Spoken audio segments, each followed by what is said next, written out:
Hi guys, welcome to our October roundup for the Sports Viz Sunday, and we have selected six this month that we particularly enjoyed. So we're going to walk through what we particularly admired with each of the different visualizations. So first up is this Commonwealth Games visual by Abby Taylor. Now I quite like the simplicity with what is quite a complex chart type, one that's quite hard to get right and quite hard to get the message across. So the aspect of just adding the three color frames to say, is the sport coming up in 2026? Was it in the last Commonwealth Games, or has it been ever appeared in the Commonwealth Games? Really is just such an easy message to portray. And of course, we've got the different sports down the middle here. Now, from a design perspective, it's not just the colours and conveying that message. One thing I do particularly like is this idea of we tend to add context to the visual, be it on the left or right. Particularly works well on the left here because you'll see that Abby's chosen to actually kind of create this chunk rather than do a full radial, which I do quite like. It also adds this design aspect in here where you're kind of plugging that white gap that would be missed. Otherwise, you'd need probably some sort of logo or emblem. Because if you just had the title here, you'd see this huge white space. So really nicely designed from that aspect too. Abby's got a great eye for that part of design. I think all of her visualizations tend to be really nicely balanced between the main visualization, the explanatory bit, and the title, and sometimes just a little bit of page decoration just to stop it from kind of getting lost or just to bring something into focus or something like that. It's something that she does really, really well.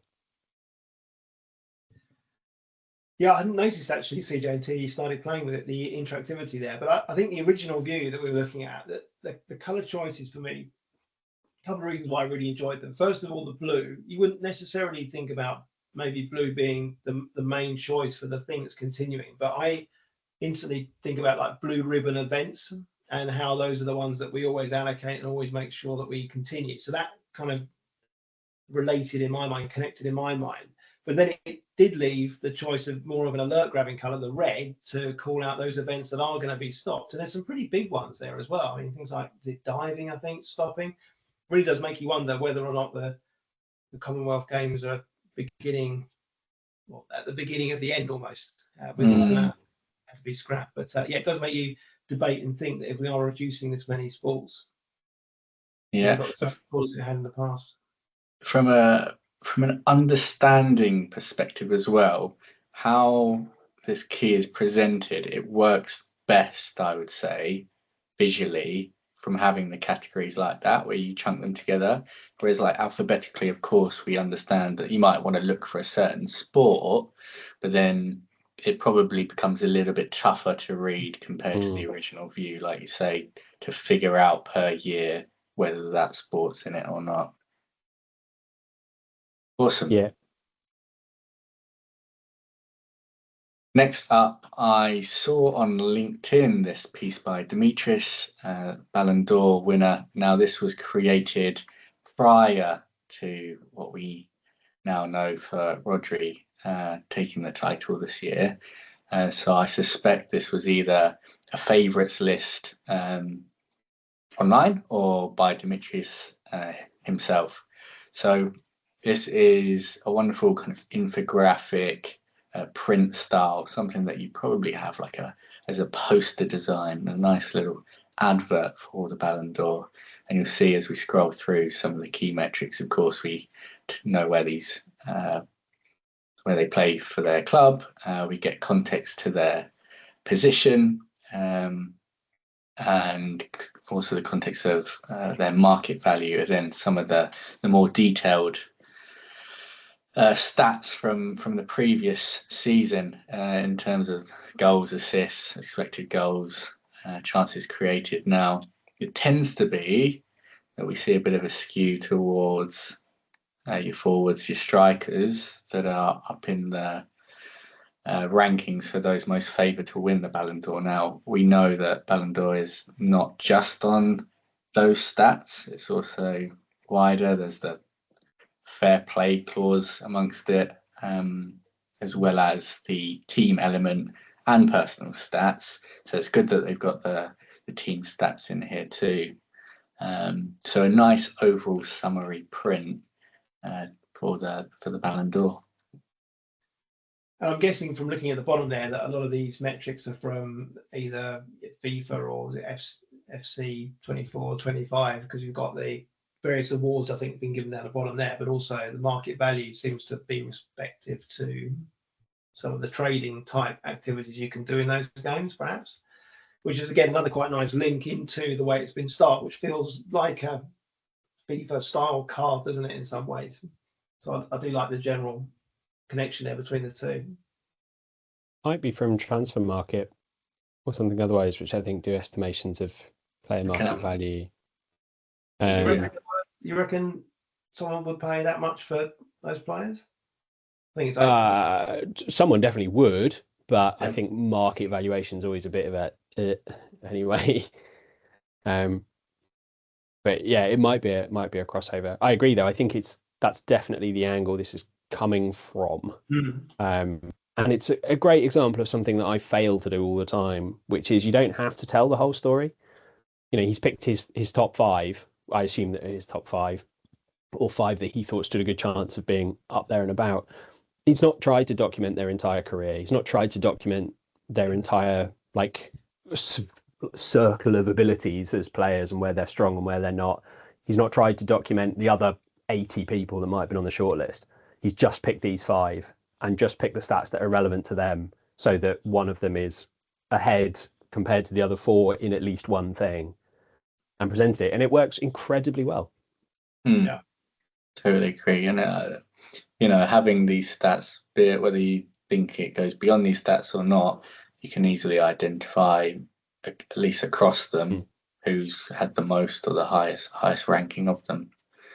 So really nicely presented. Yeah. Very good. Really nice. We're still waiting for that market value to hit, like data analytics, aren't we? That'll be nice.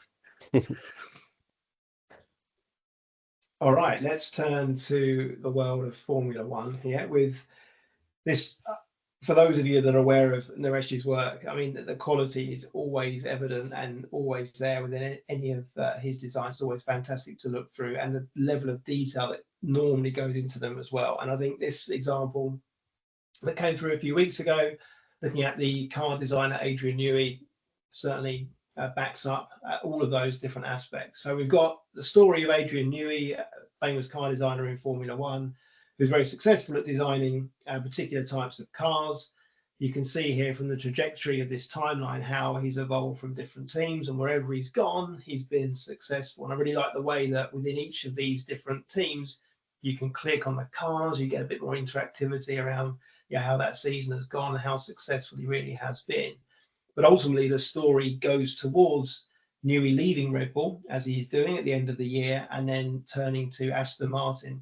Aston Martin, the car company, is very much branded in this green colour, so it really does look and feel like an Aston Martin branded piece of work here. So great design style, as always we see, but it really does help articulate the story of how successful this guy is, and can he transfer that success into another new venture that he's taking on next year. So yeah, loads of great detail. But what I also like is there's clearly a combination here between Tableau and other tools as well. I don't know what other tool uses, but we all use things like Figma and Canva and Illustrator. I always think those designs that blend between different tools really do look and feel cut above the rest often. Yeah, I'd agree with that. I always think Naresh's visualizations the only way I can describe it is glossy.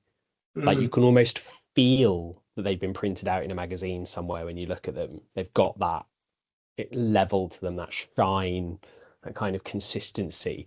And the way he manages to weave the visualization elements from Tableau in through the design elements that he brings in through other software is incredible. Yeah, totally agree. Because there's just different layers to this piece, isn't there? Obviously, you've got the subtle elements of the person behind it. Then in the foreground, you have the cars, and then you've got actually the alignment of the timeline that goes kind of in line with the shape of the F1 and this kind of arrow sign too. So the way it's framed, I don't know how Naresh approaches it, but this could have very easily been a horizontal timeline, west to east, and just said, okay, started back here and now we've progressed. But actually the framing of the piece works really well. Awesome job. Yeah, absolutely. Okay, me again for this one. This one caught my eye, and I'd say it's not one that's on Tableau, I don't think, and it just came through on Twitter. But it's a really interesting one for me because it shows a couple of different things. One, how we can use this very simple chart types to convey a message or a series of messages quite quickly. The other thing is, I just love the level of detail that people go to in what you might consider to be relatively unimportant aspects of football. We often talk about goal scorers and chances created and XG and all that kind of stuff. But in this small multiple series of slope charts here by Mohamed Adnan, he's looking at the positions of the fullbacks in each of the respective teams. And back in my day at school, fullbacks always used to be treated as last person out of the changing room. If you've got a spare player, put them at fullback so they don't get in the way. But it really does show here that I think the fullback position is becoming so important. We've seen Guardiola use fullbacks to push into midfield, so add an extra number there to overload. We've seen Alexander-Arnold become almost like an attacking winger versus a fullback. So I think using fullbacks in the right way and differently is becoming quite interesting within the world of sport. And this highlights very nicely how each of the La Liga teams have their fullbacks positioned. And you can see some are pretty flat and pretty basic, if you like. Some where they have a considerable distance between the right and left fullbacks to show maybe the more attacking version, maybe going to a back three. There's so many different aspects and angles you can get from each of these stories, all presented very nicely, very easily to understand and process. So yeah, a little bit different in terms of the aesthetics compared to some of the others maybe, but really stands out for me as being just a nice way of visualizing this information. Yeah, I agree. And I love this kind of stuff because it's one of those things where if you watch a lot of La Liga, you probably get a feel for it. But if you actually just watch a game, it's really difficult to see this kind of stuff. You might see, Dani Carvajal for Real Madrid getting forward a lot, but you might not realize actually just how much more advanced he is than, the left back. And I think these things really can bring out those elements that you might feel when you watch a game, but you might not actually see, if that makes sense.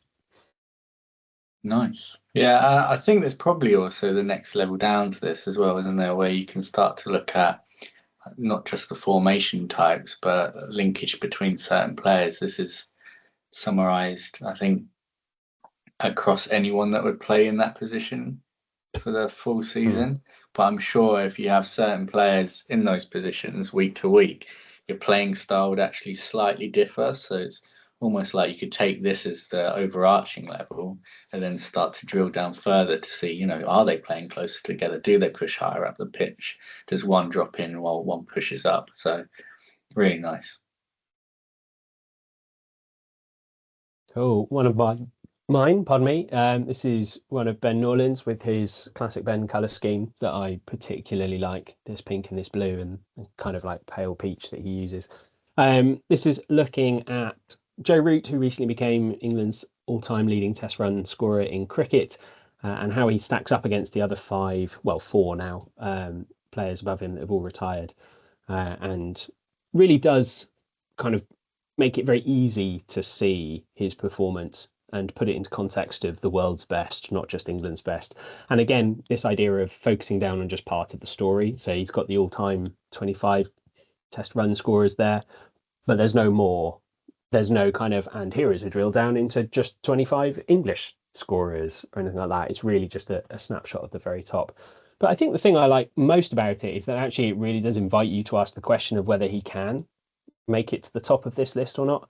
I ventured the opinion that I don't know that he can, looking at this, but actually now I look at it again, I don't know, maybe he can. Like you can see that pink line extrapolating all the way out to Sachin Tendulkar's gigantic mark. It's not a million miles away, I suppose, is it? I think a lot of it depends, doesn't it, on the like you just said then, like the trajectory of that line and where it goes. Because the reason I have confidence is if you look, CJ, if you go back to Alistair Cook, if you look at him and his progress as he reached the end of his career, which we know obviously now has happened, that line becomes a little bit flatter, and there's some little bit of verticals here and there where he's obviously got a good score or a couple of good scores, but generally speaking, that angle is less than 45 degrees for sure, and there are many aspects where it's quite flat.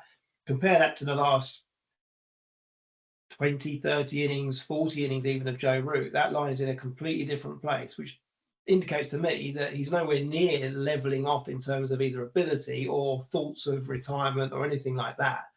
So I can see that line just keeping going at that more 45, 50 degree angle. If it does, he won't be too far away, will he, from that record? I love the optimism, and I definitely think as these runs accumulated, there's also like I'd love that it's coloured on these two, because there's obviously stories in here all the way through until it reaches this point.